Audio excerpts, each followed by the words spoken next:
Si è svolto presso l'aula di formazione dell'ASP di Agrigento un'assemblea di simpatizzanti iscritti della CISL della provincia di Agrigento. Il tema discusso è stato quello del nuovo contratto nazionale di lavoro e le relative relazioni sindacali. L'iniziativa è anche propedeutica alle prossime elezioni RSU che si svolgeranno il prossimo 16, 17 e 18 aprile. Tra gli intervenuti Giovanni Farrugia, responsabile Dipartimento Sanità CISL, il candidato RSU della CISL Augusto Enguante e il segretario provinciale delle province di Caltanissetta, Agrigento ed Enna, Floriana Russo Introito. ASP di Agrigento, un incontro di informazione e formazione per il personale dell'ASP con l'intento appunto di mettere al corrente i lavoratori su tutte quelle che sono le regole del nuovo contratto.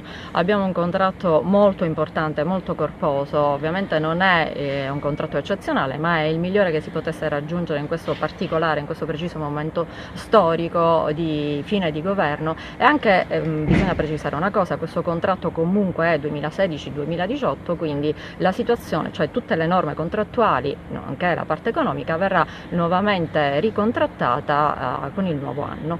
È andato qui all'ASP di Agrigento il nuovo contratto collettivo nazionale.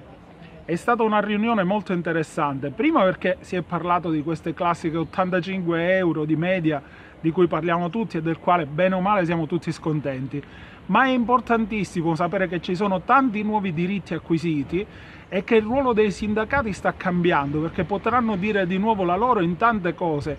Per esempio parliamo del classico progetto obiettivo che con la firma dei lavoratori potrà essere variato e rimodulato secondo il desiderio dei lavoratori, cosa importantissima, prima era semplicemente calato dall'alto.